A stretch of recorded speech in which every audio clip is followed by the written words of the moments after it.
لفظوں کا زبان بس ساتھ دیتی ہے، میں باتیں دل سے کرتا ہوں۔ اعوذ باللہ السمیع العلیم من الشیطان الرجیم، بسم اللہ الرحمن الرحیم۔ پھر سیاست چھوڑ کر داخل حصار دین ہو، پھر سیاست چھوڑ کر داخل حصار دین ہو، ملک و دولت ہے فقط حفظ حرم کا ایک ثمر، ایک ہو مسلم حرم کی پاسبانی کے لیے، نیل کے ساحل سے لے کر تاب خاکے کا شبر۔ جناب صدر محترم ذی وقار، مہمان خصوصی اور سامعین کرام، یہ بات ریزولوشن کی طرح آیا ہے کہ عالم اسلام کسی ایک خطہ پہ محدود نہیں، بلکہ اس کے برسات ہر بر اعظم میں زندگی بسر کرتے نظر آتے ہیں۔ بالخصوص بر اعظم ایشیا اور افریقہ میں مسلمانوں کی تعداد کروڑوں میں ہے،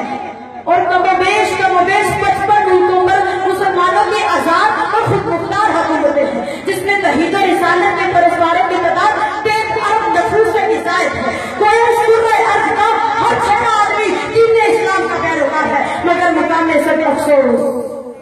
کہ امت مسلمہ میں نظر و فکر کی وحدت کا فقدان ہے،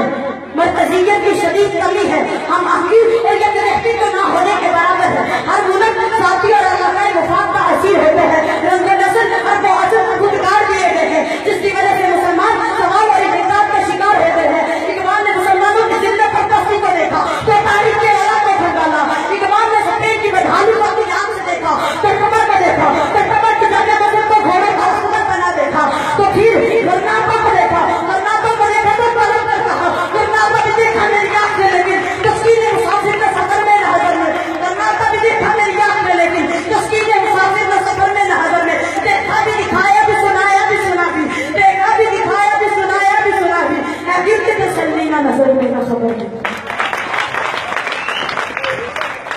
جناب صدر، آج پوری دنیا کے مسلمان شدت سے محسوس کر رہے ہیں کہ انہیں عربی اور عربی کی بنیاد پر قتل مشق نہیں کیا گیا، ان کے خلاف لسانی اور علاقائی بنیاد پر جنگیں نہیں لڑی جا رہی، بلکہ یہ ساری فوجی اشیاء، یہ بحری بیڑے، یہ کیسی قتل، یہ فاسفورس بمبوں کی برسات، یہ گوانتانامو بے اور ابو غریب جیل کی سزا، صرف اور صرف اس لیے ہے کہ ہم مسلمان ہیں اور لا الہ الا اللہ پڑھنے والے ہیں۔ یہ سب کچھ مسلمانوں کو غلام بنانے کے لیے کیا جا رہا ہے، لیکن مسلمان مزاحمت کرتے ہوئے کہتے ہیں ہری ارشا ہے تمنا بھی چلی تو نہیں، ہری ارشا ہے تمنا بھی چلی تو نہیں، کبھی ہے آتش ذکر مگر پوری پر نہیں، لفاظ کی تیز سے جب تک تو فائدہ ہوگی، کبھی ہے پر چھوڑے میدان مگر چھٹی تو نہیں۔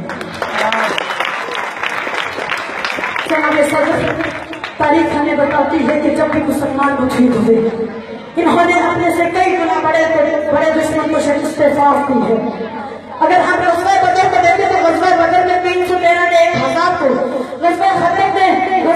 کو دیکھیں تو غزوہ خندق میں 3000 نے 10,000 کو، غزوہ موتا کو دیکھیں تو غزوہ موتا میں 30,000 نے 1.5 لاکھ کو، ہر دور میں مسلم امت کے اتحاد سے فتح کا پرچم گاڑا ہے۔ وہ دور حضرت عمر کا ہو یا وہ دور محمد بن قاسم کا ہو، وہ دور صلاح الدین ایوبی کا ہو یا وہ دور طارق بن زیاد کا ہو، جن جوانوں کی نعمت طلب کر درج کے کہتے ہیں جلا ڈالی تم نے کشتیاں اجلاس کے ساحل پر، مسلمان پھر تیری تاریخ دہرانے کا وقت آیا، جلا ڈالی تم نے کشتیاں اجلاس کے ساحل پر، مسلمان پھر تیری تاریخ دہرانے کا وقت آیا، چلے جب بھی مجھے میرا کہا کہ تم مسلمانوں انہی ماضی کی راہ پر پلٹ جانے کا وقت۔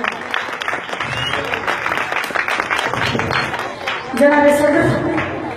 فطرت کے تمام مذاہب ہمیں اتفاق و اتحاد کا درس دیتے ہیں۔ اگر ہم ستاروں کو دیکھیں تو ستاروں کی وحدت چھپ کے اندھیروں کو چاک کر کے رکھ دیتی ہے۔